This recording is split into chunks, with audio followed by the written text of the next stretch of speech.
Hey everyone, welcome to my channel. আজ পয়লা বৈশাখ। সবাইকে জানাই শুভ নববর্ষের আন্তরিক অভিনন্দন।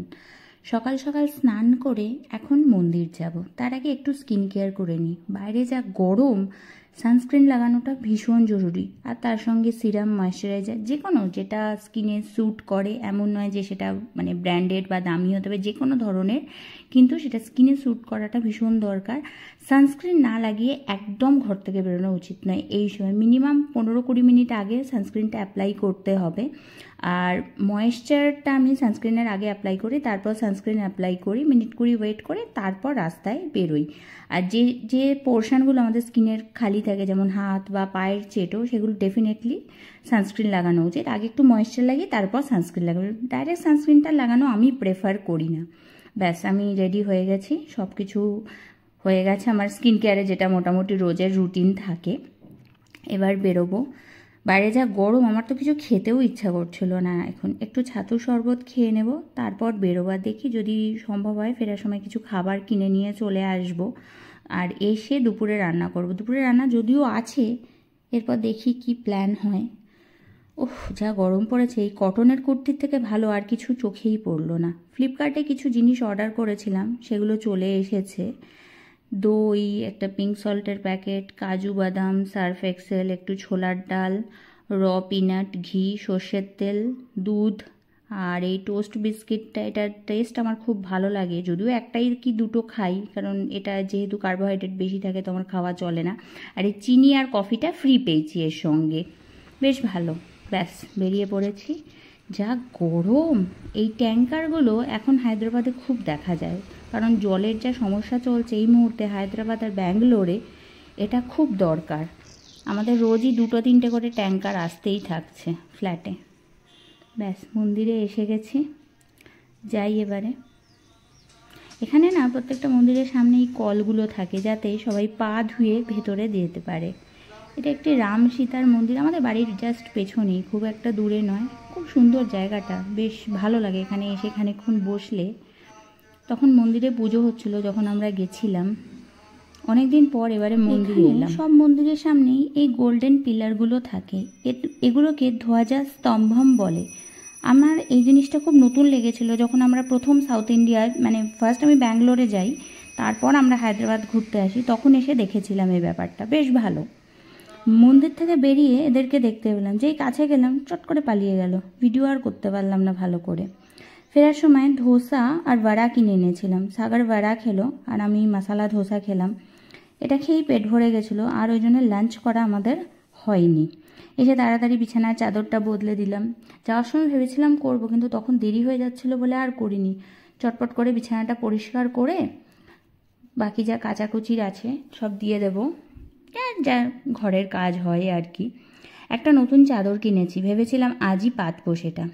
কি সুন্দর দেখতে না চাদরটা, বেশ মিষ্টি। মাত্র 314 টাকায় নিয়েছিল, মিন্ত্রা থেকে কিনেছিলাম। আমার এরকম কিউট কিউট জিনিসপত্র খুব ভালো লাগে এবং আমি কিনতেও থাকি, বেশ ভালো লাগছে দেখতে। তাহলে আজকে সবার নববর্ষের প্ল্যান কি? সন্ধ্যাবেলা কোথায় ঘুরতে যাচ্ছ? কলকাতায় থাকলে তো অনেক কিছু হয়, দোকানে হালখাতা করতে যায়, যাতে নিজস্ব দোকান থাকে বা ব্যবসা থাকে। সকালে লক্ষ্মী গণেশের পুজো হয়, কিন্তু হায়দ্রাবাদে তো এইসবের কোনো গল্প নেই। হ্যাঁ, কয়েকটা জায়গায় অনুষ্ঠান হচ্ছে বর্ষবরণ হিসাবে। আমার একটা বন্ধু ইনফ্যাক্ট পারফর্মও করছে, ভেবেছিলাম আমরা যাব, কিন্তু সাগারের অফিসের একটু কাজ রয়েছে বলে আমার যাওয়া হবে না। ওই জন্য বাড়িতেই রয়েছি। যা ভয়ানক গরম! সকালে বেরিয়েছিলাম কিছুক্ষণের কাজে, মানে প্রথমে মন্দির গেলাম, তারপর বাজার করা ছিল, কারণ সারা সপ্তাহ তো আর হয় না, রোববার বা শনিবার এই দুটো দিনই হয় আমাদের মানে বাইরে যাওয়ার ব্যাপারটা। আর আমি যেহেতু স্কুটি চালাতে জানি না, আমার এটা একটা খুব মানে মাইনাস পয়েন্ট বলা যেতে পারে। তো বাজার টাজার করে যখন বাড়িতে ঢুকলাম, মনে হচ্ছে মানে ফুটন্ত বাইরেটা, এমন ভয়ঙ্কর অবস্থা। হায়দ্রাবাদে এই সময় মানে 42 থেকে 45-এর মধ্যে ঘোরাফেরা করছে টেম্পারেচার, ভয়ঙ্কর রকমের গরম। তো আজকে আমাদের লাঞ্চ স্কিপ, কারণ ব্রেকফাস্ট প্রচুর দেরিতে হয়েছে। আসার সময় আমরা ধোসা নিয়ে এসেছিলাম, সেটা খেয়েছি অ্যারাউন্ড 12:30। তো সেই জন্য আর আজকে লাঞ্চ করা হবে না, মানে আমার খেতে ইচ্ছা করছে না কারুরই। তো সকালে আমরা একটু ছাতুর শরবত খেয়েছিলাম আমি, আর সাগার খেয়েছিল হচ্ছে রাগি জাভা, মানে সাউথে এটা খুব খায় এরা। তো যেদিন খুব গরম টরম থাকে ওটাই খেতে প্রেফার করে, আর না হলে ও ধোসা, ইডলি এইসব ধরনের জিনিসই পছন্দ করে খেতে। আমাদের মতো মানে যেটা হয় আর কি, আমরা নর্থে যারা মানুষ তারা একটু অন্য ধরনের জলখাবার খাই, এরা একটু অন্য ধরনের জলখাবার খায়, তো সেটাই হয়েছে।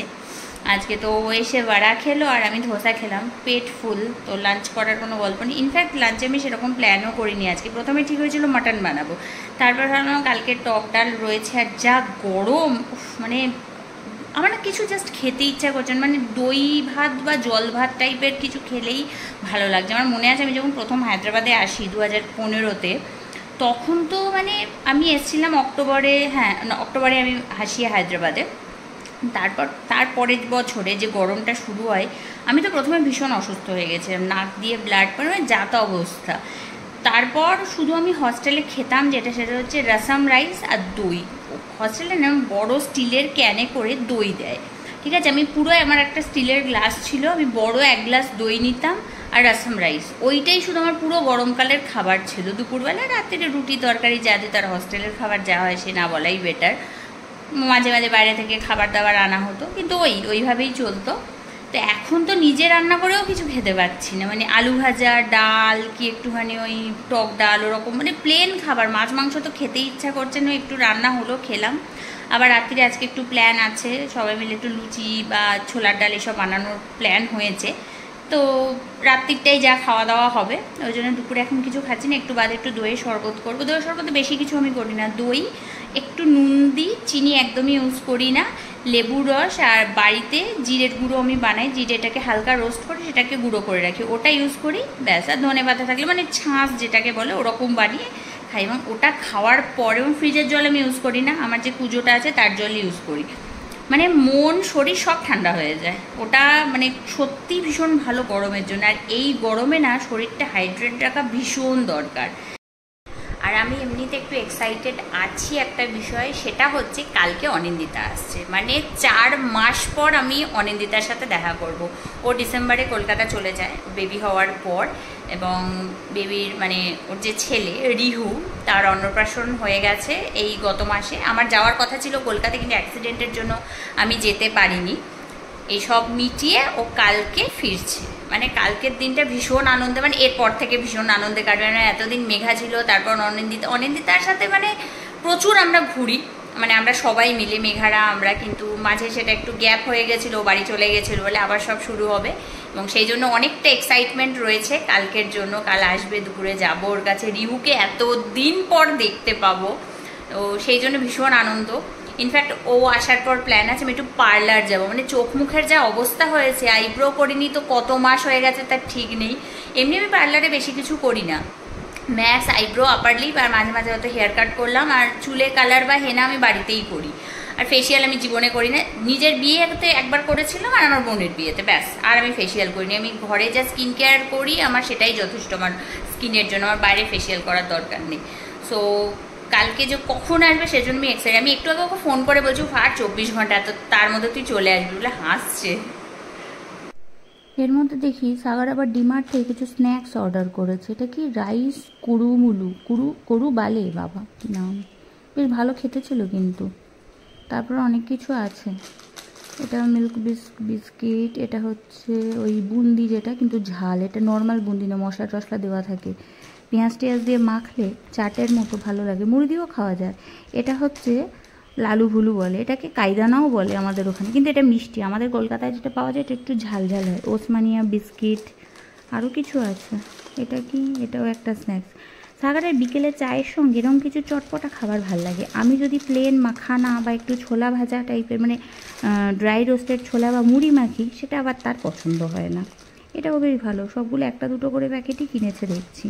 তারপর আমি আর মেঘা একটু মার্কেটে গেছিলাম, যদিও আমার বাজার কিছু করার ছিল না, সবই দুপুরে আমি কিনে এনেছিলাম, আমি আর সাগর যখন বেরিয়েছিলাম। তাও ও যখন একা যাচ্ছিল তাই গেলাম। এখানে বেশ মানে এই সানডে মার্কেটটায় বেশ ফ্রেশ ভেজিটেবল পাওয়া যায়।